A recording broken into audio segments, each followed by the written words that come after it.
People hate admitting this out loud, but sometimes your own child grows into the very thing you should have protected yourself from.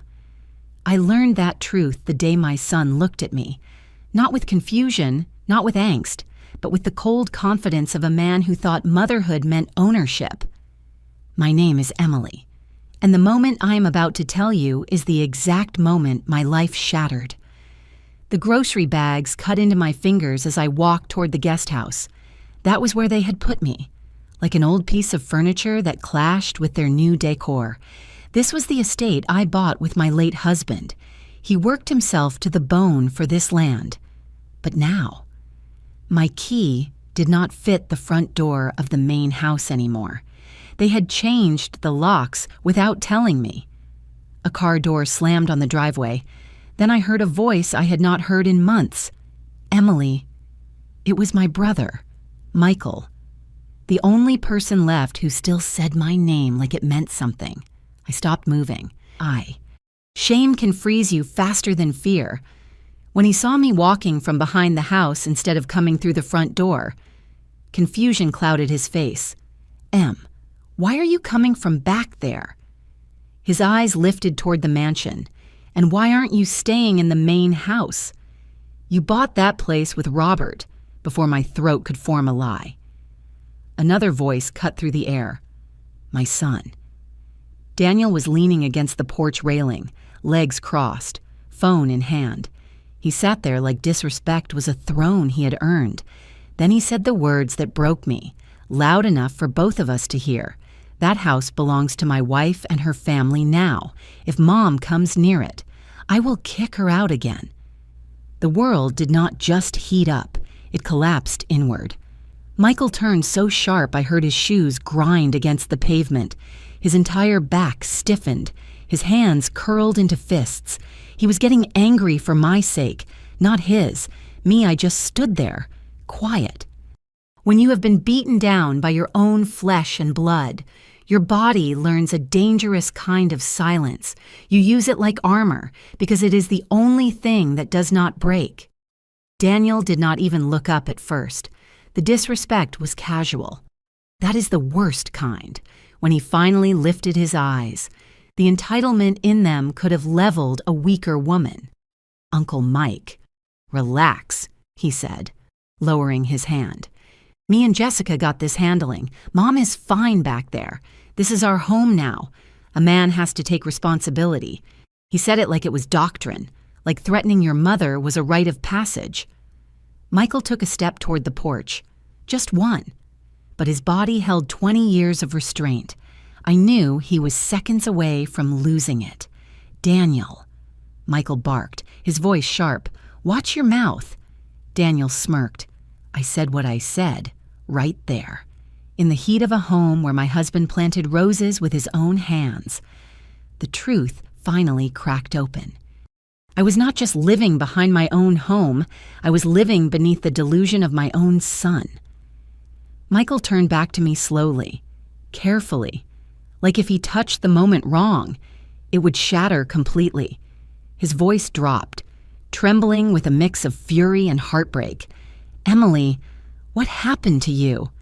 And that is where everything began to unravel. I did not answer him right there in the driveway. Some things are too ugly to say with your son sitting 10 feet away, acting like a stranger wearing your child's face. So I did what I had been doing for months. I swallowed the pain. I shifted the groceries in my hands, and I forced my voice steady. Come inside, I told Michael. Let me put these things down. He followed me to the guest house, the small square box at the back of the property. We used to use it for visiting neighbors or spillover from parties. Now, it was my whole life. Silent piles of laundry, blankets on a chair, a couple of drying dishes by the bathroom sink. It felt like a storage unit, not a home. Michael's eyes moved over everything, cataloging. He's always done that. Even when we were kids, he remembers what other people miss. I set the bags on the table and busied my hands with eggs and bread so I did not have to look at him. Emily, he said softly, I asked you a question. "I heard you," I said. My voice came out thin. It is just not a short answer. He pulled out a chair and sat, hands clasped, waiting. No pressure, no jokes, just that lawyer silence he gets when he knows something is wrong and he is about to peel it back layer by layer. "It started with a piece of paper," I finally said. "Not the hitting, not the yelling, just paper." His brow furrowed. "What paper? The will," I told him. "The clause Robert put in before he died, saying my husband's name out loud, in that small space. It felt like opening a window and letting his ghost in. Robert was always the one who thought 10 steps ahead. When he got sick, he sat me down and mapped out every line of what would happen to the house, the savings, the land. "I am protecting you from the future, Emily," he told me, "including the parts you do not want to think about." I did not understand what he meant back then. I understand now. Robert put everything in my name. I continued, the house, the savings, all of it. But he added a clause about Daniel. He said our boy could only touch any of it if he showed he was stable, responsible, and respectful toward me. No violence, no threats, no desperate behavior. That was the deal. Michael nodded slowly. "That sounds like Robert." "The problem," I said, "is that I never told Daniel that. I thought I would just guide him quietly, like a guardrail he would never feel until he got older." "Who found it?" Michael asked. "Because he sure acts like someone promised him the world." "Not him," I said. "Jessica." The name tasted bitter. I remember that day clearly. The house was still full of casserole dishes and fake sympathy after the funeral. Jessica offered to help me organize Robert's office. I was too tired from grief to say no. I left her alone in there with those binders and labeled envelopes. She found the documents, I said. She saw that everything was in my name. She saw that clause about Daniel, that he had to be good. Michael's eyes narrowed. "What did she do? She did not come to me first." I said. "She went to him." I could still hear her voice drifting down the hallway that night, soft and poisonous at the same time. I had walked out of my room and paused when I heard her. "Are you the man now?" she whispered to him. "How does your mom still own everything like you are a little boy?" Daniel had mumbled something I could not hear. She continued, "A real husband provides, protects, leads. How are you leading with nothing in your own name? She is keeping you a baby. You need to be in control." Those words seeped into his skin and stayed there. After that, his eyes changed when he looked at me. Not overnight, but slowly. Little comments about my house. Little comments about me still running things. He stopped asking and started announcing. Since then, I told Michael quietly, he treats me like I am in his way instead of on his side, all because she turned that will into an insult. The first time my son's hand met my face, it did not come out of a fight. It came out of a sheet of paper. I could still feel the weight of that night pressing on my chest as I sat in the guest house. The air felt heavy. It was a week after Jessica found the will. I started. The house felt wrong. Quiet, but not peaceful. I was in the kitchen of the main house that night, chopping vegetables for dinner. I was not sure anyone wanted to eat. The TV was on low in the living room, some sports game playing in the background. The house used to feel warm with Robert.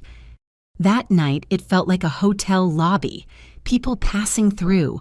Nobody really at home. I heard their footsteps before I saw them.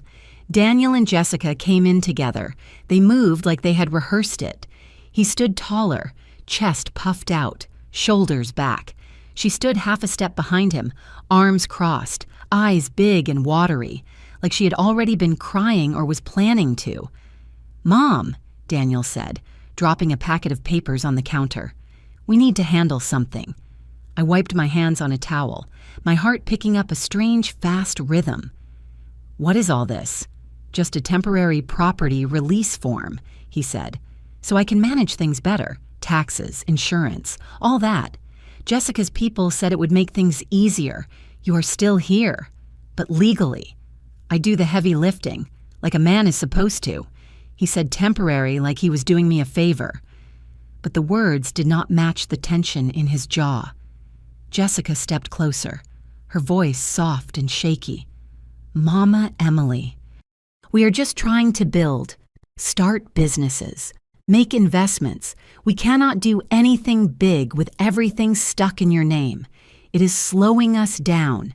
It is stressing Daniel out. He is not sleeping. Her eyes glistened, but I have lived long enough to know the difference between tears and performance.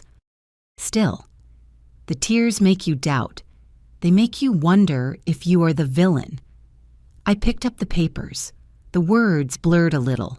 Legal phrases I did not recognize. Sections highlighted in yellow. My name, his name, the property address, around the middle. I saw a transfer of authority clause. My fingers started to tremble. I do not understand this, I told him calmly. Your dad already prepared everything. There is no rush to change anything. Daniel's jaw clenched. My dad is dead. He stepped closer. I am the man now. I should be doing this. Why do you have to control everything, even from the grave? That word, control. It came straight from Jessica's mouth. I could hear her voice in his. I am not signing anything I do not understand, I said, pushing the papers back toward him. You want to manage something, we can sit down and talk about it. But this? Number Jessica's breath hitched like she had been slapped. She put a hand to her chest. See, she cried out, I told you. She does not trust you. She would rather keep you small than let you be who you are. He turned to her, eyes swimming with pain and pride fighting in the same space. That is not what she said. She cut me off. Do not twist my words. Jessica turned up the volume, tears flowing freely now.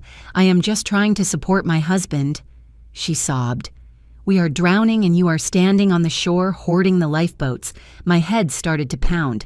Daniel, we are not drowning. The bills are paid. The house is secure. There is money in the trust. You are not hurting.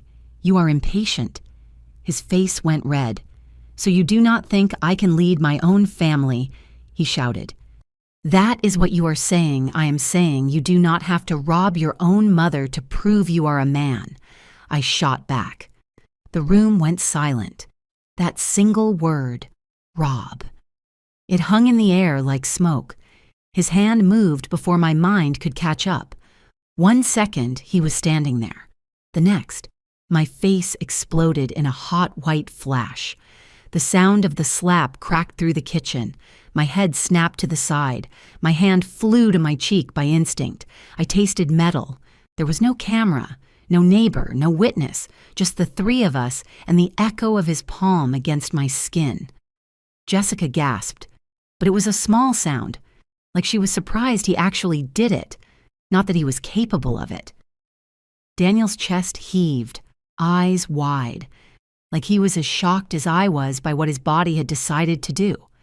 We stared at each other, mother and son, with something broken between us that could not be taped back together, slowly. I straightened up. I did not cry.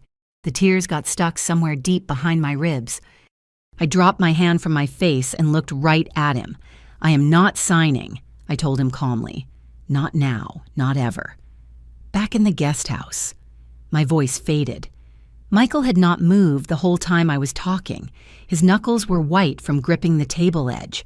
When he finally spoke, his voice was low and controlled, like he was containing an earthquake. You did not report him. Why I looked at Michael's hands instead of his face. Those fingers had signed contracts, argued cases, and pulled me out of trouble when we were young, now. They were just waiting for an answer I was not proud to give, because he is my only son, I said. The words came out small, but the truth behind them was heavy. I carried that boy in my body, in my arms, in my prayers. Part of me kept thinking the boy who slapped me was just a moment, not a monster, that if I waited, the son I raised would come back and remember who he was. Michael's fingers uncurled. Emily. I thought it was grief. I told him. His dad gone. Money on the table. Wife in his ear. I told myself he was confused, worried. I kept thinking if I stayed quiet, if I loved him through it, I could fix it. I did not want him to have a record. That felt too final. I just wanted my son back. That's silence, I said. That is what they used. I did not report it. I put makeup over the bruise and told my own heart to hush. I slept in the same house with that boy, cooked for him, moved around him like you move around a sleeping dog that has already bitten you once. I hoped it was a one-time thing. My hope bought them time. They used it well. It started with a visit I did not ask for. Jessica's parents came over on a Saturday, like they were bringing peace. Her mom held a pie. Her dad carried a briefcase. Daniel is at work, Jessica said. She smiled too much when she said it. We thought we would sit with you. Her father walked straight to the recliner Robert used to love. He spoke with the tone of a man who talked his way into many rooms. We know losing Robert has been hard. I sat on the edge of the sofa, hands clasped in my lap. I am managing, I murmured. He nodded like he believed me. We can see that. You are strong, always have been. That is why this conversation is so important. Jessica's mother placed the pie on the table and never touched it again. She just watched me. Eyes soft but clear. What conversation, I asked, keeping my voice steady. He opened the briefcase. The same kind of papers Daniel had thrown on my kitchen counter. Different font, same intent. My name, the property address. Language about transferring management rights so Daniel could lead the family forward. You and my son-in-law are at a crossroads, he said. He is trying to step into manhood, provide, lead, but he feels blocked. I felt my back stiffen. Blocked how? By a structure that no longer fits, he answered smoothly. Everything in your name, nothing in his. It makes him feel like a child, and a man who feels small in his own home. That is a dangerous thing, not just for him, for everyone. He let that sit there. Not a threat. No, just a suggestion of what might happen if I did not make it easier. We are not trying to take anything from you, he said. This is about trust, legacy. A good mother lets her son lead when it is time. Those words dug into my skin. I heard my own mother in them. The way she preached about letting boys be men, even when they were wrong. I thought about Robert's arms, the way he held my hands and said he wanted to protect me. Then I saw Daniel's face the night he hit me, pained, angry, scared. Maybe, I thought, if I make it easier. He won't feel the need to push so hard. Maybe this is the way back to the son I knew. Jessica's mom leaned forward. You have done your part. Miss Emily, she said softly, you built it. You sacrificed. Now it is his turn. Do not let fear make you stingy with trust. Fear. The word stuck in my throat because she was not wrong. I was scared. Scared of losing the house. Yes. But more scared of losing my only child completely. My fingers trembled as they slid the paperwork toward me. There was no yelling, no hitting. No threats I could repeat to a judge. Just a living room full of words about love, about trust, and letting go. I did not read every line. My eyes caught words like temporary, manageable, revocable. The rest blurred. My heart screamed no. My shame screamed yes. My fear sat there heavy, pushing me toward whatever would stop the noise. My hand moved. I signed it. Back in the guest house. I finally lifted my eyes to Michael. Saying it out loud made me feel cold and exposed, like I had handed him the proof of my own failure. He did not yell. He did not move. He just looked at me for a long, hot second, his lawyer brain and his big brother heart colliding on his face. When he finally spoke, his voice was low and sure. Em, they exploited your grief and your fear. They did not waste time once my signature dried. In days. The sound of my house changed. where Robert's jazz records and the hum of my own routine used to be. There were strangers' voices echoing off the walls, coats hung on the rack that I did not buy. Men I did not know were walking through the rooms. Jessica's father walked around with a clipboard, talking about knocking down walls, like he had been there when we poured the foundation. One morning, I walked out of my bedroom and almost tripped over a box in the hallway. My wedding photo, the big one Robert loved, had been taken down from the mantel and shoved on the floor next to a box labeled miscellaneous. I picked it up, clutching the frame. "Who moved this?" I asked. Jessica's mother looked out from the dining room. She was measuring the windows with a tape measure. "We are just making space," she said. "Do not worry, Miss Emily. You will see, once everything is in our system. It flows better. Our system." I gripped the photo tighter. Daniel walked in from outside, keys jingling, face open to the sun. He took in the scene like it was natural, like it was a plan we had all agreed on. "Daniel," I said, holding the photo, "why is our mantel empty? Why are they moving things like it is their house?" He shifted his weight, eyes darting away for a second before he reset his face. "Mom, it is not that deep," he said. "They are helping us. We did that transfer. Remember, I am managing things now. I told them to arrange things so we can actually move forward. That paper was not giving them my house," I replied. "This is still my home. It is your father's home. You cannot just erase us." He sighed loud and sharp, cutting me off. "Here you go again," he muttered. "Emotional. Always going to the extreme. That is why nothing gets done." Something in me flinched at that word, emotional. The way he said it like it was a disease. Later that week, Jessica's father called a family meeting. I stood in the living room while he pointed at walls and corners, talking about knocking this down, turning that into office space. Jessica nodded along, adding little suggestions. Daniel stood close to him, soaking in his approval. I felt like a guest in the lobby of my own life. That night, I decided I needed to reclaim something small, at least my clothes. I waited until the house went quiet, until the movement stopped. I walked down the hall to my bedroom, the same room where I rocked Daniel when he was a baby, where I sat on the floor and cried when Robert's side of the closet went empty. I reached for the door handle. It did not turn. A new lock stared back at me, silver and shiny. My heart hammered. I rattled the handle.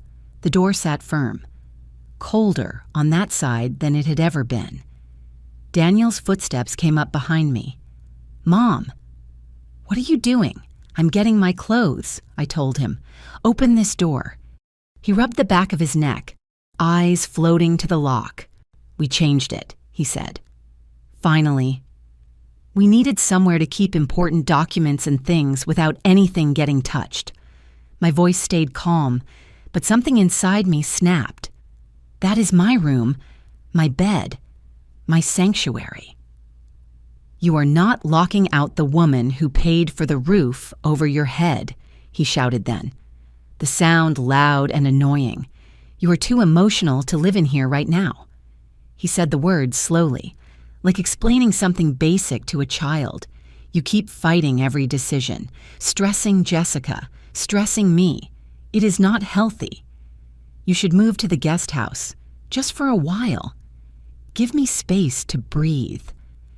I turned to face him fully. "I am not moving out of my own house so you can play landlord," I told him. "You want space? Go stay with her parents." His nostrils flared. The air between us heated up.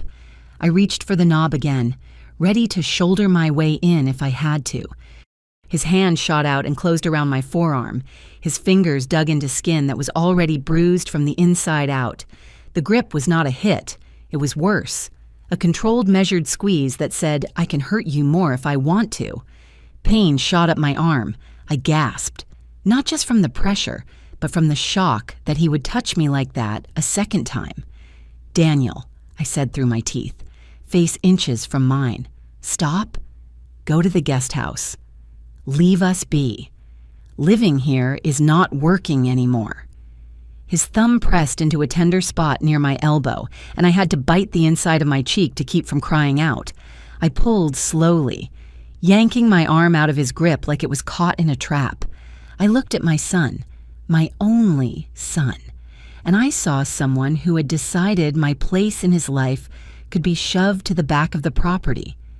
I moved to the guest house that night with a single suitcase and a bruise blossoming under my sleeve, sitting across from Michael now. I touched that same spot on my arm without thinking. His eyes followed the motion. "He put his hands on you again," he said slowly. I nodded once. No words left. Michael's face hardened in a way I had never seen. His voice dropped into something soft and dangerous. "Emily, he committed a felony." Michael did not say much after that. He just stood up from my tiny kitchen table like it was on fire. He walked to the window, staring at the big house like it was a crime scene. "Where is he now?" Michael asked. "Out front," I said. "He does not go far, just far enough to pretend I am not here." Michael turned. He did not yell. He did not rage. He just walked out of the guest house door. I watched from the window. Michael walked up to the main porch. He did not shout. He did not wave his arms. He just stood there like he was in a courtroom and the judge had called his case. "Daniel," he said. My son looked up, annoyed. "What's up, Uncle Mike? We need to talk," Michael answered, man to man. Daniel stood up, wary. "We talking now?" Michael did not take the bait. "You put your hands on your mother," he said, twice. "And you had her sign something when she was grieving. I am going to ask you once. Do you understand how wrong that is?" I could not hear every word from where I stood, but I could see the shift in Daniel's face.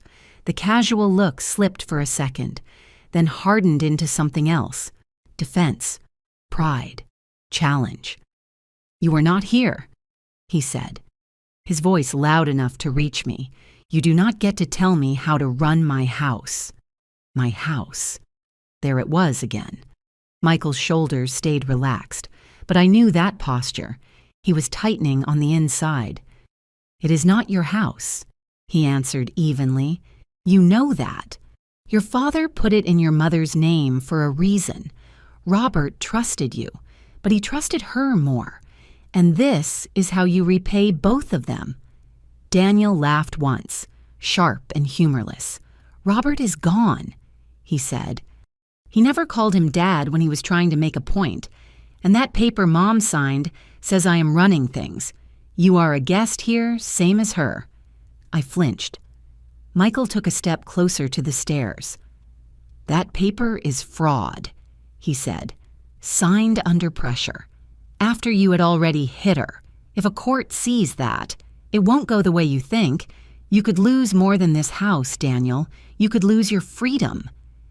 Something flickered in my son's eyes, a flash of fear quickly buried. He glanced toward the front door, like checking if Jessica was listening.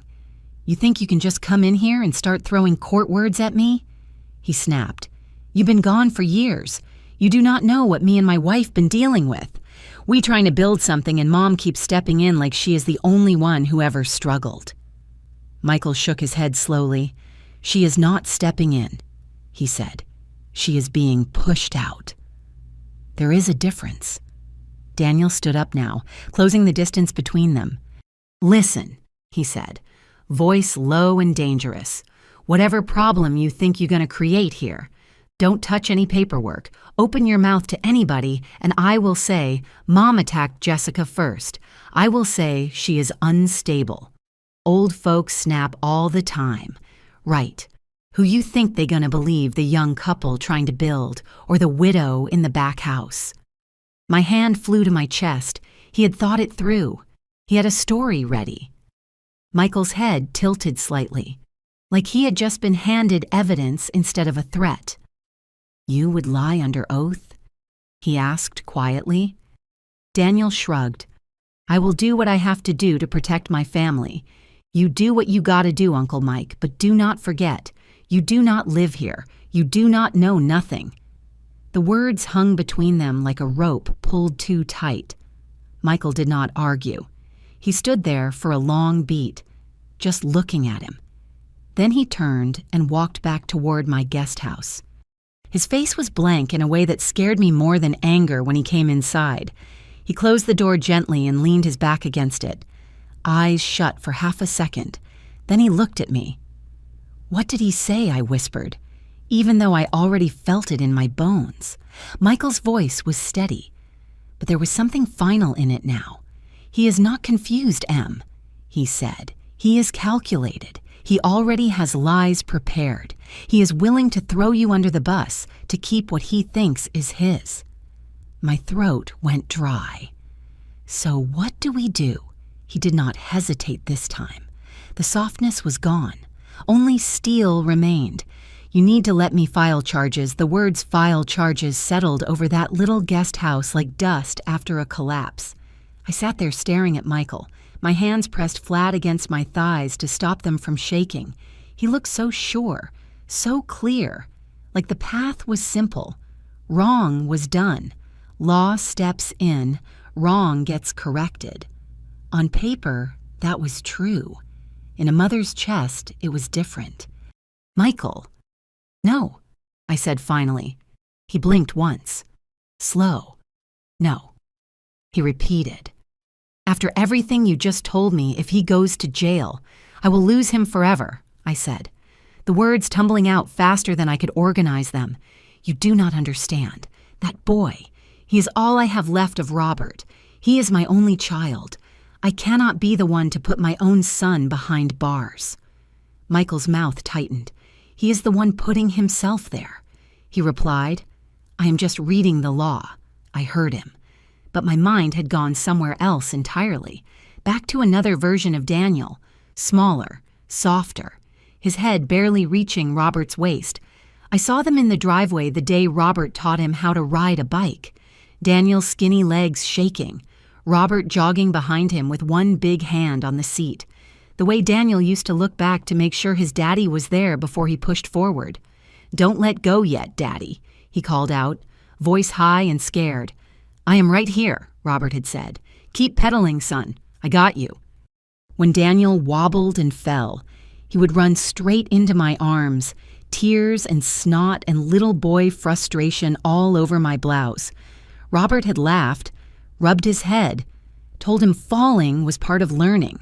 Back then, if anybody had said that same child would grow up and raise his hand at me, I would have laughed right in their face.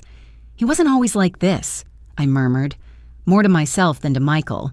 He used to follow Robert everywhere, wanted to be just like him, same walk, same laugh. Losing his father cracked something in him I do not know how to put back. Michael exhaled, softer this time. "Grief explains a lot," he said. "It does not excuse putting bruises on you or stealing your house." I thought about Jessica in that picture, the way she had slid into the empty space Robert left, not as a father, but as a voice, a new authority. Daniel had always needed someone to tell him he was enough. When Robert died, that reassurance dried up. Jessica stepped in with her whispers about being the man, about taking control, about not letting me hold him back. She did not pull the trigger on his anger, but she loaded it and put it in his hand. "He is vulnerable," I said quietly. "She knows where his soft spots are. She presses them when she wants something. I see it, but he thinks she is the only one on his side." Michael sat back down, elbows on his knees. He looked tired now in a way that had nothing to do with travel. "And where does that leave you?" he asked. Besides, in the guest house with a bruise, his question sat between us. I did not have a good answer, only a mother's instinct to protect the same child who had become her danger. "I need a little more time," I said. "Please. Let me talk to him when he calms down. Let me try one more time. If you file charges now, he will see me as the enemy for the rest of his life. I cannot carry that." Michael rubbed his hand over his mouth, eyes closing briefly. "Emily, the longer you wait, the more ground you lose. he said, legally and emotionally. People like Jessica's family count on that. They count on you loving him more than you love yourself. I swallowed hard. I do love him more, I said. That is the problem. I am not ready to choose myself over him. Not yet. The honesty of that hurt. Saying it out loud made me feel small and foolish and human all at once. Michael stared at me for a long moment, then let out a slow breath. All right, he said finally. I won't file anything today, but I am not promising to sit on my hands forever. I am going to start documenting dates, details, everything you have told me, because when this breaks, and it will, I need to be ready to move fast. I nodded, relief and dread tangling together in my chest. Thank you, I whispered. Just give me a little space to see if my son is still in there somewhere. He shook his head, not in disagreement, but in weary understanding. You are still hoping for the boy on the bike, he said. But the man on that porch is the one the law sees. The sun had dipped lower by then, turning the window glass into a dark mirror. I stood and moved to the sink, needing something to do with my hands. That was when I heard it, a crash from the main house. Then Daniel's voice, louder than I had heard it in months, ripping through the quiet like a storm tearing open a roof. Jessica, stop playing with me, he yelled, words sharp and ragged. You think I am stupid. Another thud, a sharp muffled cry. The cup slipped from my hand and clattered into the sink. Michael was already on his feet, eyes locked on the big house. The violence hadn't stayed on me. It had moved. It had spread. After that night, the yelling, the thuds, Jessica's muffled crying. Something in the house shifted from disrespect to open occupation. They stopped pretending it was still my home. From the guest house window, I watched a locksmith truck pull into the driveway 2 days later. A man in a uniform got out with a toolkit and followed Jessica's father to the front door. I pressed my palm against the glass as I saw them change. Not just one lock, but every lock he pointed at. Front door, side door, even the door that led from the kitchen to the backyard. The keys in my purse turned to decorations in that moment. I tried one later, just to be sure. I walked up to the back door in the late afternoon when the yard was quiet. The knob did not give at all. My key slid in and turned, but nothing clicked open. It was like the house had developed its own opinion about me. I stood there, fingers resting on the cool metal, listening. I could hear faint footsteps inside, a TV somewhere, the soft clink of dishes, life happening without me in the home I had bled for. I did not knock. Pride would not let me. I just stepped back and walked around to the guest house, feeling smaller than my own shadow. A few days after that, the boxing started. It began with the hallway closet. I came by to drop off mail that had mistakenly landed in my box instead of theirs. The front door was open, the screen pulled shut. I could see Jessica's mother in the hallway, pulling my coats off hangers, the ones Robert bought me over the years, folding them without care into cardboard boxes. "Excuse me," I said, forcing my voice polite. "What are you doing with my things?" She glanced up, not startled at all. "We are decluttering," she answered, "setting up a better system. We are putting your items aside so they do not get in the way. Do not worry, Miss Emily. They are safe, in the way of what I asked." She did not answer, just taped one box shut and reached for another. I walked a little farther in, heart beating too fast, and saw more boxes lining the wall. Some were labeled decor, others old stuff. A few had my handwriting on them, Christmas photos, Daniel's school things, mixed with new ones somebody else had named. I caught sight of a framed picture of me and Robert on our 25th anniversary, half wrapped in newspaper, the glass smudged. That image of us grinning in front of the very house they were stripping made my throat tighten. "Where is Daniel?" I asked. "Busy." Jessica's voice floated from the living room. She appeared a moment later, wiping her hands on a cloth like she had been working hard at something important instead of dismantling my life. "We are just trying to streamline things, Mama Emily. The house was stuck. This way everything is cleaner. Fresh energy, fresh energy." That is what she called erasing me. I did not fight. Not then. I felt like I was watching a flood from the roof. Too much water, no buckets big enough. It was when they got to Robert that the water finally reached my neck.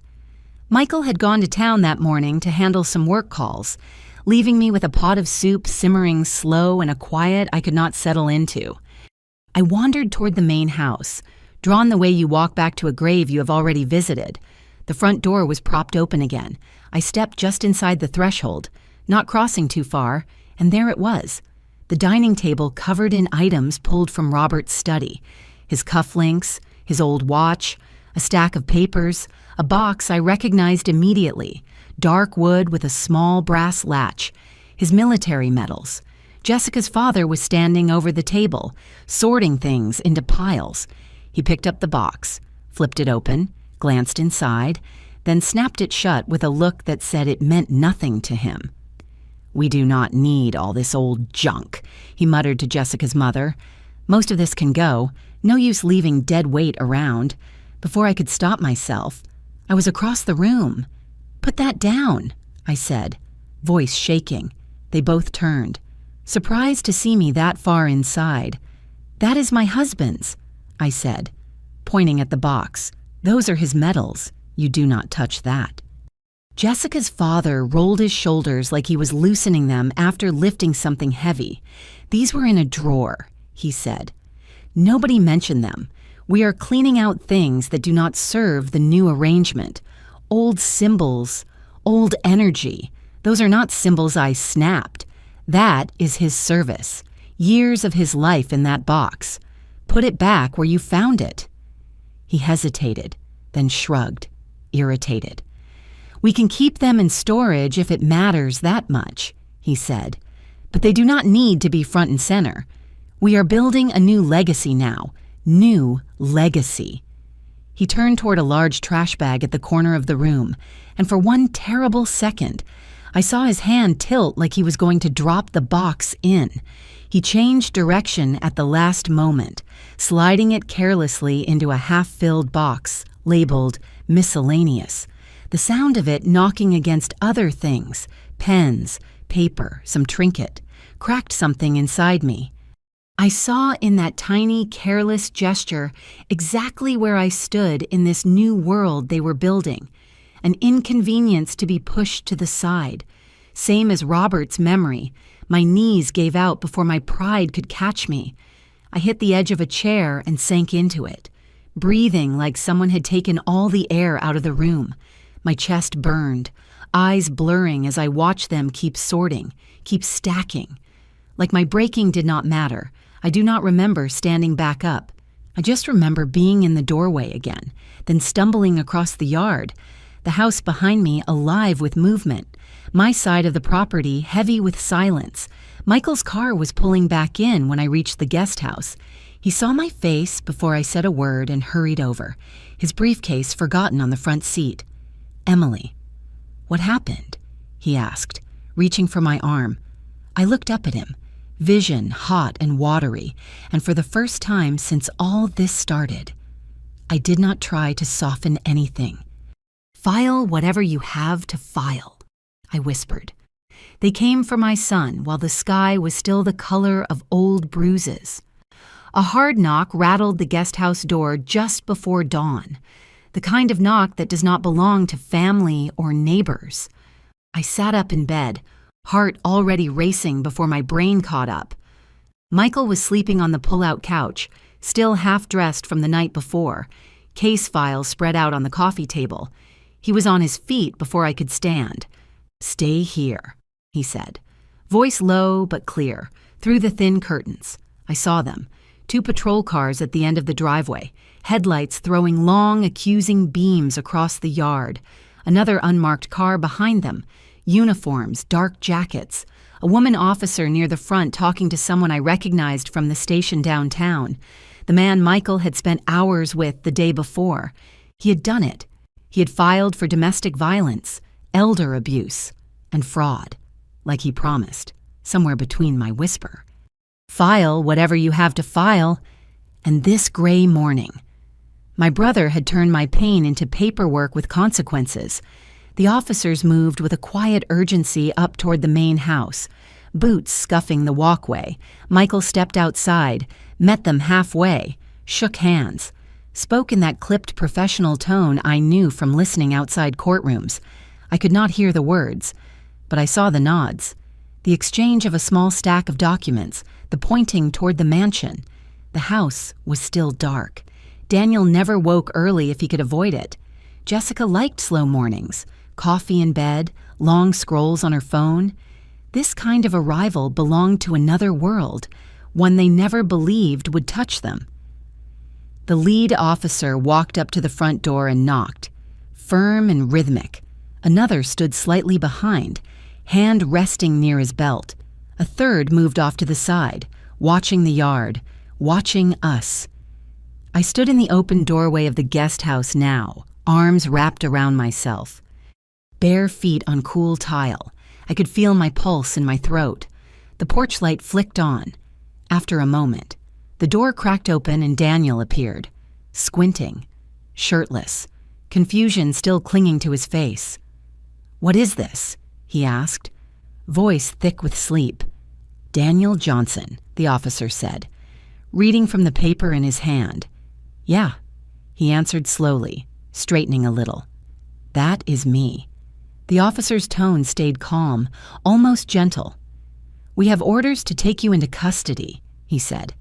"There are complaints filed regarding domestic violence and harm against an elder in this residence, as well as statements about forced signing of documents. You need to come with us." The confusion on Daniel's face shifted in an instant to disbelief, then to anger. "This some kind of joke," he snapped. In front of my house, Jessica appeared behind him in a robe, eyes wide, hair wrapped in a scarf. "What is going on?" she demanded, voice pitching high. Michael stepped forward then, not close enough to crowd the officers, but near enough for his presence to be felt. "It is not a joke," he said steadily. "They are here on real charges.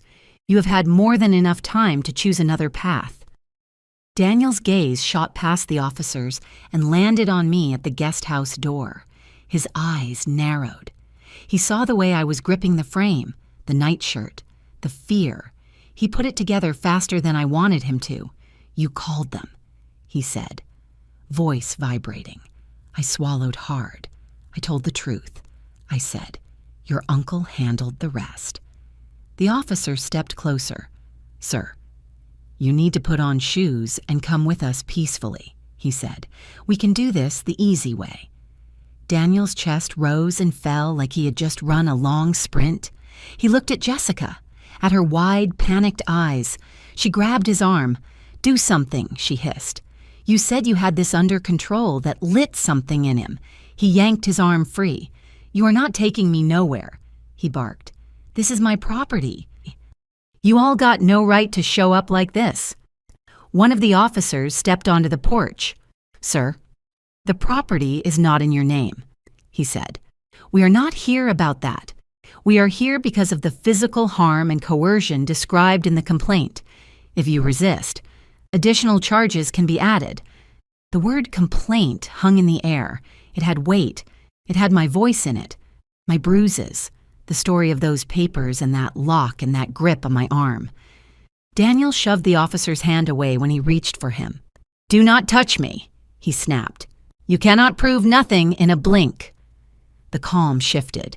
Two officers closed in, one taking his arm, the other moving behind him.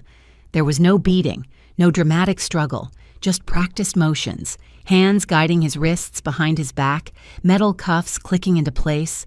Jessica screamed his name, grabbing at his shoulder until another officer gently moved her aside, telling her to calm down, that he needed space. I watched my son, the same boy who once clung to Robert's hand in parking lots, being led down our front steps in handcuffs. The sight cut through every defense I built. I felt like my heart was splitting along lines that had been cracked for months. As they opened the back door of the patrol car, Daniel twisted his head toward me, His face was a knot of rage, betrayal, and something else that hurt to look at. "Mom, you did this!" he shouted. The words hit harder than his hand ever had in that moment. With red and blue lights flashing against the walls of the house we built, something inside me finally broke all the way through.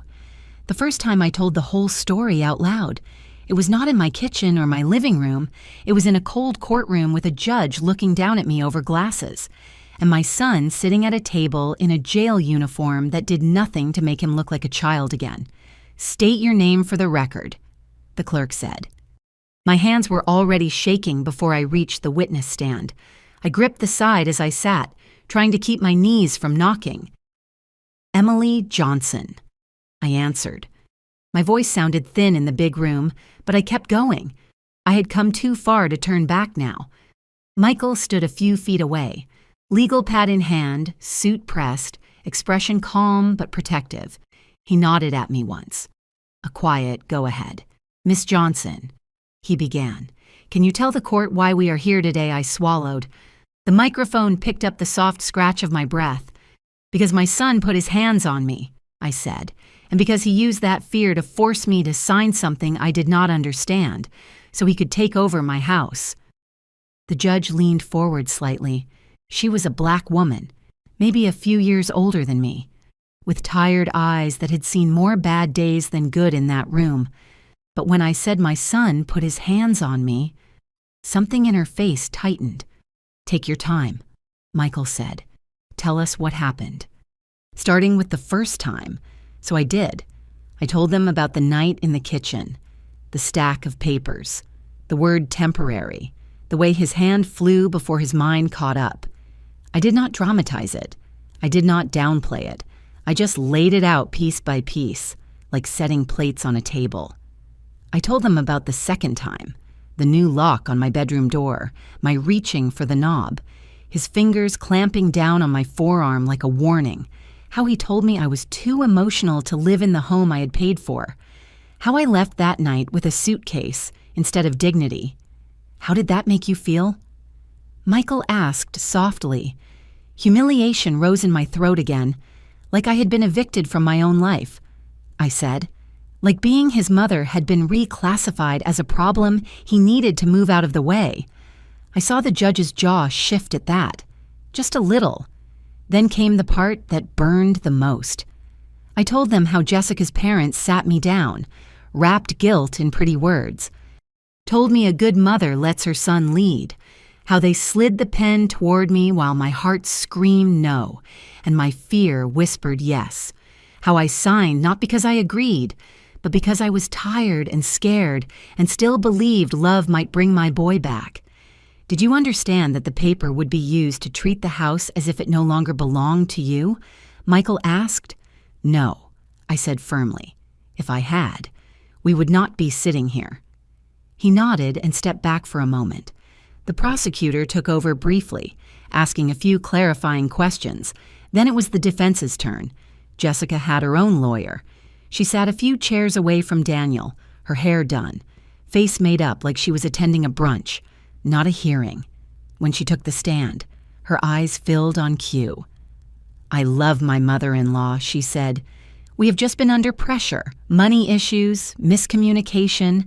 Daniel can get loud, but he would never hurt her intentionally. She has been forgetful since Mr. Johnson passed. Sometimes she remembers things wrong. That was the lie they were going with, that my memory, not his actions, was the problem. But lies are hard to maintain when they bump into each other. Jessica claimed she had never seen Daniel lay a hand on me. Then she let it slip that she once stepped between us when things got heated about the paperwork. The prosecutor caught it, leaned in, asked her to explain exactly what step between meant if there had been no physical threat. Her story wobbled. She said I begged them to take over the house, to relieve the burden. But the messages Michael had pulled from my phone, me asking Daniel to slow down, to talk, to stop rushing decisions, told a different story. By the time she stepped down, the judge's face had cooled toward her, and Daniel's lawyer looked like he wished he could crawl under the table. The judge turned her attention back to my son. Given the testimony and the documented pattern of aggression and control over an elder, she said, bail is denied at this time. The court has a duty to take elder abuse seriously, and the risk of further harm is too high. The words landed like a gavel before she even brought it down. Daniel's shoulders slumped, then tensed again. He did not look at me. Michael rose one more time. Your Honor, with the court's permission, he said. There is one more document that needs to be entered into the record. He reached into his briefcase and pulled out a worn but carefully protected folder, Robert's will, with the inheritance clause that started this war. When Michael slid that folder onto the evidence table, it felt like Robert had just walked into the courtroom and taken a seat beside me. The judge adjusted her glasses, looked down at the first page, and read the heading in a low murmur. Last will and testament of Robert Johnson. Her eyes skimmed, then stilled. Michael spoke, his voice steady. Your Honor, this is the original will drafted before Mr. Johnson's death. It establishes ownership of the marital home and includes a specific clause regarding their son, Daniel. My fingers pressed against my skirt, smoothing wrinkles that were not there. I had seen those papers before in the safety of a bank office, with Robert's hand over mine. Seeing them now under fluorescent lights and the weight of law made my chest ache. The judge flipped to the clause Michael had flagged. Read it aloud, she instructed. He nodded. Yes, Your Honor. He cleared his throat. Any inheritance or property access granted to my son, Daniel Johnson, is strictly conditional. He must demonstrate emotional stability, financial responsibility, and respectful conduct toward his mother. Any act of violence, coercion, or intimidation toward her immediately voids his access to my estate. The room went quiet in a way no church ever has. Even the air listened. Michael set the paper down. Gently. Your Honor. He continued. We've already heard testimony of multiple acts of physical aggression, coercion, and calculated control toward his mother, under Mr. Johnson's own terms. Daniel disqualified himself before he ever tried to claim authority. Legally and morally, he had no right to treat this house or this woman as his property. The judge leaned back, eyes lingering on the page. I watched her mouth tighten, watched her tap the pen slowly against the bench. As she thought, that pen tap was a countdown for Daniel's illusions. At the defense table, my son stared straight ahead, jaw clenched so tight a muscle ticked near his temple. I could not tell if he was hearing the words or if his mind had already built a wall around them. Jessica, though. Her reaction was different. Her eyes flicked from the judge to Michael, to the paper, then to Daniel.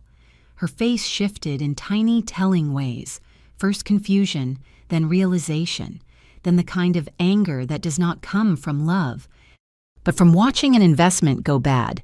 She had married a man she thought was the heir to a house, land, and whatever money Robert left behind.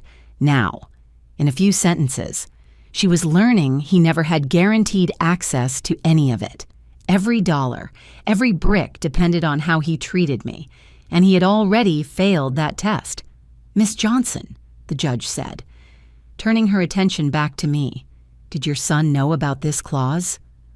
No, Your Honor, I said. We never told him. His father wanted it there as a safeguard, not a threat. Daniel only knew everything was in my name. Jessica found the clause. She used it to say I was holding him back. The judge's eyes moved to Jessica. You saw this document. Jessica wet her lips. I saw that it was in her name. She answered carefully. I did not study all that language. The judge did not argue. She just nodded once, like she was filing that answer away with all the other cracks in Jessica's story. Very well, she said, but the language is clear. This court recognizes the clause as binding intent. Any inheritance claim by Mr. Daniel Johnson is revoked by his own actions toward his mother. The gavel did not fall yet, but the sound might as well have. Something final moved through the room. Daniel's shoulders flinched, for the first time. His eyes slid toward me, just a glance, but it carried 12 kinds of hurt, betrayal, shock, wounded pride, like I had written that clause myself instead of his father, trying to protect both of us. On the row behind the defense table, Jessica shifted slightly away from him. It was small, almost nothing, a few inches of space, her hands folding into her lap instead of resting on his chair. But I saw it. That was the moment she understood. The man beside her was not a gateway to wealth and security. He was now a man in a jumpsuit with no guaranteed future and no legal right to the house she tried to conquer. Michael moved to the side, done speaking for the moment. The prosecutor summarized the violent acts, the coercion, the forced signing, the clause. Daniel's attorney tried to object, to suggest stress and emotional misunderstanding, but the words floated weak in the face of Robert's clear written intent. This court, the judge said slowly, is deeply concerned by the pattern of behavior toward Ms. Johnson. We also find that any property transfer obtained under this kind of pressure is invalid. Coercion voids consent. The alleged transfer of authority carries no legal weight. Invalid, voids, no legal weight, plain words, heavy meaning. They rolled through the courtroom like a slow, steady wave, washing away the story Daniel and Jessica's family had been telling themselves. Jessica's father, seated in the back, shifted in his chair, face tight.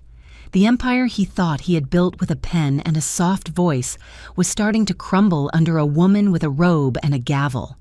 As for Jessica, she did not cry this time. She did not reach for Daniel's hand. She sat very still, eyes unfocused, lips pressed together. I could almost see the math in her head. The house no longer guaranteed. Daniel's access cut off, his temper on record, his future uncertain, during a brief recess. I watched her stand and step away from the defense table altogether. She walked to the hallway near the bathrooms, pulled out her phone, and dialed with quick practiced fingers. Her back was to us, but her posture said everything. Shoulders straight, chin lifted, voice low and controlled. I could not hear the words, but I recognized the tone. Not a wife calling a husband's friend, a client calling for separate help. Jessica was hiring her own lawyer. If the clause ended Daniel's dreams, what happened next ended his marriage. It started with a stack of papers Michael slid across the prosecution table, printed screenshots, neatly clipped together. I had seen some of those messages when they first came in, glowing on Daniel's phone while he smirked at the screen. Back then, I thought they were just couple talk. I did not know they were bricks in the wall going up between us. Your Honor, the prosecutor said, we would like to recall Mrs. Jessica Johnson to the stand. She had changed since the first hearing. The soft, innocent wife routine was gone. The makeup was sharper. The clothes more business than brunch. Her own lawyer walked beside her now, not Daniel's. They did not even glance at each other as she passed his table, once she was sworn back in. The prosecutor began gently. Mrs. Johnson, earlier you described your relationship with the defendant's mother as loving but strained. You also denied encouraging any conflict between them. Is that correct? Jessica folded her hands, eyes wide. Yes, she said. I tried to keep the peace. Daniel can get overwhelmed. I just wanted him to feel supported. The prosecutor nodded, then lifted the clipped pages. These are text messages from you to the defendant, obtained with a court order from his phone records. I would like to read a few aloud. Jessica's lawyer shifted in his seat. She stiffened just a fraction. On March 12th, the prosecutor read, You texted. You are the man of the house. You cannot let your mom keep running things like you are still a little boy. Did you send this? Jessica swallowed. Yes, she said quietly. I was trying to encourage him. On April 4th, the prosecutor continued, You wrote, Your mom treats you like a child if you do not take control. She never will respect you as a husband. Is that your message as well? Jessica's jaw clenched. I sent that, she admitted, but I did not mean for him to hurt her. The prosecutor did not push that point yet. She flipped to another page. On May 19th, 2 days before Ms. Johnson was moved to the guest house, you wrote, "If you do not take control soon, I will rethink this marriage. I did not sign up to live under your mama." She paused. Do you deny sending that? The room was so quiet I could hear my own breathing. Jessica stared at the table for a long second, then lifted her chin. No, she said. I sent it. You understand? The prosecutor said calmly. That these messages show you consistently pressuring your husband to take control of his mother and her property. You may not have told him to strike her, but you tied his worth as a man and your marriage to how much he could push her out. I never said hit her, Jessica insisted. I was talking about boundaries, not violence. The prosecutor nodded like she had expected that answer, and yet, she replied, within days of these messages, your husband assaulted his mother and forced her out of her own bedroom shortly after. You and your family began treating the home as your own. Whatever you claim you meant, this court will consider what actually happened. Jessica's lawyer objected to the tone, muttered something about interpretation. But even his voice sounded thinner now. The damage was already done. I risked a glance at Daniel. His shoulders were hunched, eyes fixed on Jessica like he was seeing her for the first time. Those messages were not new to him. He had lived them, but hearing them out loud, in front of a judge with dates and consequences attached, peeled back something he had refused to look at. She had been his echo chamber, his cheerleader, his reassurance that the cruelty made sense. Now she was up there under oath, carefully stepping away from the flame she helped ignite. Mrs. Johnson, the prosecutor said, her voice softening just a hair, do you accept any responsibility for pushing your husband toward this? For a moment? Jessica looked almost human. Her eyes glistened, but the tears did not fall. I accept that I should have chosen my words better, she said. I accept that I pushed him to stand up for himself, but I do not accept blame for his choice to lay hands on his mother. That was him. The words landed like a door closing. They finished with her shortly after, when she stepped down. She did not move toward Daniel's table. She walked straight past it, chin high, lawyer at her side. He watched her go, his face tight and pale, cuffed hands hidden under the table. Later that week, back at the guest house, Michael came by with more papers in his hand. I had started to hate the sight of manila envelopes. What now? I asked, my voice tired but steady. He sat down and slid the top document toward me. This was filed this morning, he said. Jessica's attorney submitted a petition at family court. She is seeking legal separation from Daniel. I stared at the page. Her name on one line, his on another. The word separation sitting between them like a final verdict. The woman who had told him he was not a man unless he stood against me was now stepping away. Leaving him to face the storm she helped call down, the day they gave me my house back. It did not come with cheering. It came with paperwork and a judge's tired voice. I sat in the same courtroom, in the same seat, with the same ache in my chest. Daniel was brought in from holding, wrists chained to his waist. Jessica sat several rows back this time, not beside him, eyes fixed on some point above the judge's head. Her parents were there too, dressed sharp, faces stone. On the matter of property control and alleged transfer, the judge began.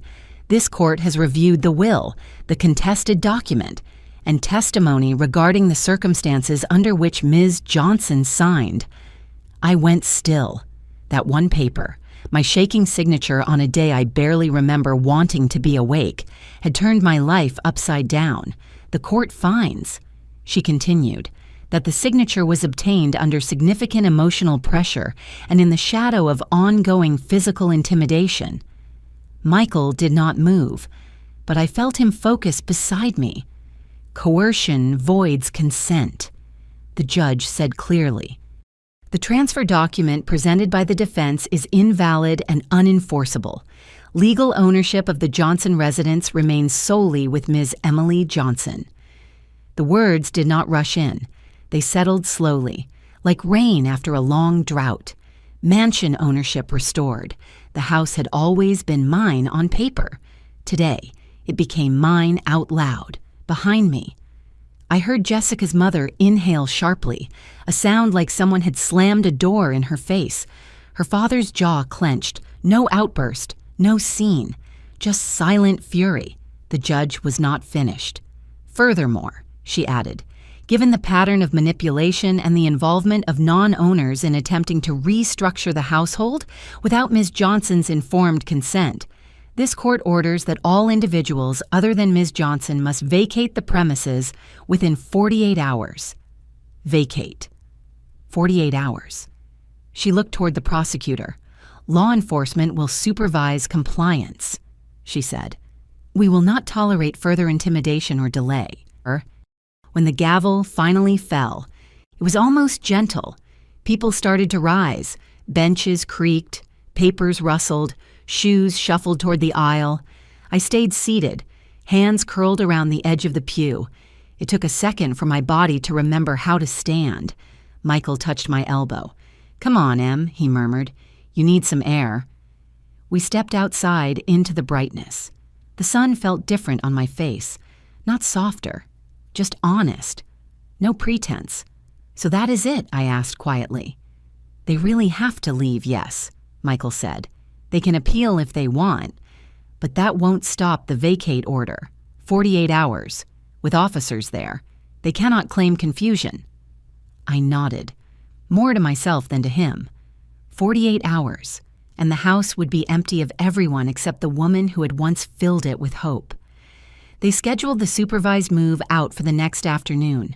2 patrol cars pulled up right on time, lights off, engines low. The officer spoke with Jessica's parents at the door, showed them the order again, set the rules. No harassment, no damage, no blocking access. Daniel was not there. He was still in custody, for once. His absence made the house feel less dangerous. I stood on the walkway, not on the porch. I watched them come in and out, Jessica's mother carrying decorative pillows and kitchen gadgets, her father wrestling suitcases down the steps. Jessica herself moved slower, gathering clothes, shoes, small boxes from the bedroom that used to be my sanctuary. Nobody shouted, nobody cursed. The only sounds were footsteps, doors, the trunk of their car closing and opening, the murmur of officers keeping count. Cold silence stretched over all of it, thicker than anger, at one point. Jessica looked up and saw me. Our eyes met for barely a second. There was no apology there, no challenge either, just a weary acceptance that the story she had tried to write over mine had been erased. She looked away first. They loaded the last box.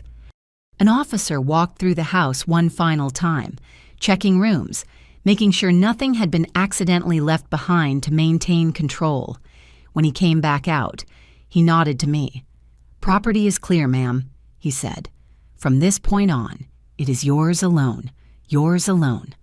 The cars pulled off one by one. The driveway emptied. The yard quieted. The house stood there, big and still, like a body that had survived surgery and was waiting to breathe on its own again. Michael came to stand beside me on the walkway. He did not rush me toward the door. He just stood there, letting the moment sit. "You ready?" he asked softly. "Not yet," I admitted. My eyes stayed on the front steps. I need a minute to remember how to walk in as the owner, not the intruder. He nodded. "Take your time," he said. "The house is not going anywhere now." We stayed like that for a few beats, the afternoon stretching out around us. Then he cleared his throat. "There is one more thing," he said, reaching into his briefcase. "I have been holding on to this until the dust settled a little." He pulled out a smaller envelope this time, worn at the edges. My name written across the front in Robert's handwriting. My heart squeezed at the sight of those familiar loops and angles. "What is that?" I whispered, already knowing. "Robert's final letter," Michael said gently. "He left it with the lawyer who drew up the will. Asked that you get it when things got like this." He placed it in my hand. It was light. It felt heavier than anything I had carried in months. I held that envelope like it could burn me or bless me, depending on what was inside. Michael took a step back when he put it in my hand, like he knew this moment belonged to just two people now, me and the man who wasn't here anymore, but somehow still was. "I will be in the kitchen," he said quietly. "Take your time." The house was empty of everyone else. No Jessica, no boxes, no strange voices. Just my footsteps echoing on floors I had scrubbed with my own hands. I walked into the living room and sat on the couch facing the mantel, where I had already put Robert's medals back in their proper place. The light coming in through the window caught on the brass, soft and steady. I looked down at my name on the envelope. He always wrote it the same way. Looped T strong, final stroke on the H. My throat tightened. For a second, I thought I was not ready. Then I remembered how much had already been taken without my permission. This, at least, he meant for me. I slid my finger under the flap and opened it. His handwriting stared back at me. Not typed words, not legal talk, just Robert. The way he wrote grocery lists and birthday cards. A little uneven when he got tired, strong when he was sure. "Emily." The letter began. I read it in his voice. He told me he had started writing after the second time he caught Daniel talking about what is mine when you are gone, instead of how are you feeling today. He did not say it to cut our son down. He said it because he loved him enough to see the parts that scared him. I have seen something growing in him. He wrote, "Not evil, just entitlement. A belief that being our son means being owed things instead of being trusted with them." He said he had watched the way Daniel's eyes lit up more at talk of property than at talk of responsibility, how he brushed off gentle correction, how he started measuring himself against what other men had instead of who they were. "I know you," Robert wrote. "You will excuse it. You will say he will grow out of it. You will love him past where it is safe to stand. I had to put something in place to protect you from that part of yourself. That was the clause, not a punishment for Daniel, but offense for me." He explained why he trusted Michael with the will. Said my brother had a kind of backbone I sometimes refused to have when it came to our son, if things ever get ugly. He wrote, "I need you to let Michael do what you won't let yourself do. Let him protect you, even from Daniel, if it comes to that." My hands trembled as I read those lines, every part of me that had said, "Don't call the police. Don't file charges. He is your only child," felt seen and gently challenged. Then came the part that broke me open. If you are reading this, something went wrong. Robert wrote, "Maybe I am gone and you are trying to hold everything together with your bare hands. Maybe the boy I love forgot who raised him. Whatever happened, listen to me. Do not choose guilt over peace. Do not stay in harm's way because you feel bad for the person hurting you." A tear slipped down my cheek and landed on the paper, blurring one of his words. I wiped it quickly like I could undo the damage. "My last wish for you," he wrote, "is not that you keep this house at any cost. It is that you keep yourself, if that means saying no to our son. Say no, if that means walking away from his chaos. Walk. Do not let my memory chain you to suffering. I did not build this life so you could bleed inside it. By the time I reached the end, I was not crying from fear. I was crying because someone had finally given me permission to stop feeling like a traitor for saving myself." I pressed the letter to my chest and let the sobs come. Ugly shaking ones that left salt on my lips and loosened something in my back that had been clenched for months. For the first time since this all started, I was not imagining what I could have done differently. I was just letting go. When the tears slowed, I stood up on unsteady legs, walked over to the mantel, and set the letter beside his medals. His service to this country was in that box. His service to me was in these pages. Both deserved a place of honor. I was still standing there when Michael's phone buzzed in the kitchen. I heard him answer, voice low, then fall silent for a moment. He walked back into the living room, face unreadable. "Who was that?" I asked, my voice rough but calmer than I felt. He studied me like he was weighing how much to say, then chose the whole truth. "That was the jail," he said softly. "Daniel has put in a request. He wants to see you." The morning I went to see my son in jail, I put on clean clothes, slipped Robert's letter into my purse, and checked my face in the mirror. The woman looking back at me was not the one they pushed into the guest house. She stood a little taller. Michael offered to drive. I let him, but I told him I would go in alone. He nodded. "I will be right out here." The jail smelled like bleach and tiredness. A deputy walked me through the metal detector, past buzzing doors, into a row of glass booths. I sat, picked up the cold plastic phone, and waited. My hands were damp. But my spirit was steady. They brought Daniel out. The orange uniform stripped the performance off him. No porch, no patio chair, no phone in his hand, just my son, shoulders rounded, eyes restless, walking like the floor underneath him could not be trusted. He sat on the other side of the glass, lifted the receiver, and stared at me like I was a stranger he almost recognized. "Mom," he said finally, his voice cracked. "You look different." "I am," I answered. His throat bobbed. The words rushed out. "I am sorry for yelling, for putting my hands on you, for letting Jessica and her folks hype me up.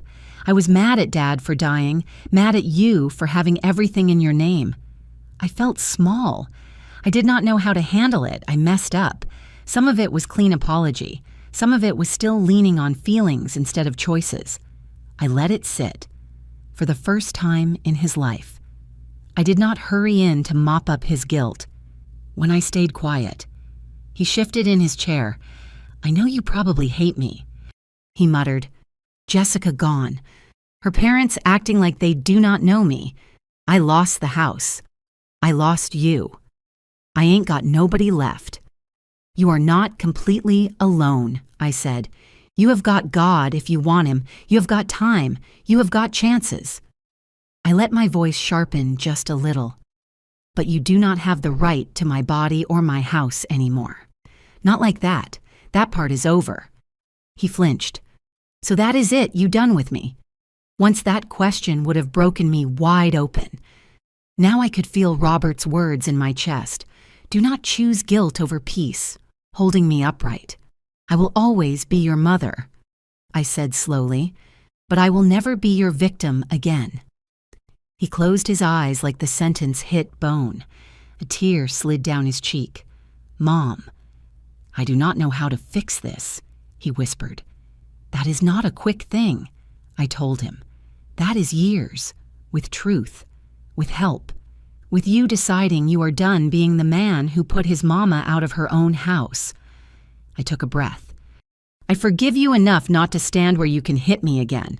The rest is on you." He looked up, searching my face for the softness I used to hand him on a plate. I kept my shoulders square and my hands still. "You gonna come back?" he asked. "To visit I do not know," I said, because lying would have been its own kind of harm. "Right now. I need distance to heal. You need distance to grow. If one day those roads meet, we will see, but I am not promising you comfort while you are still dangerous to me." The hurt in his eyes was real, but under it, I saw something new trying to wake up, understanding, small and scared, but there. A guard tapped the glass. Time. Daniel pressed his palm against it. My hand twitched. Muscle memory wanted to meet his. I didn't lift it. I gave him a small nod instead. "Take this time seriously," I said. "Do not waste what it is costing all of us." I set the phone down and stood. I walked out without looking back. That was my last kindness to myself. Outside, the air felt wider. Robert's letter rested against my hip like a quiet hand. Michael was leaning on the car, watching the doors. When he saw my face, he did not ask a single question. He just opened the passenger side. The ride home was quiet, but it was not heavy.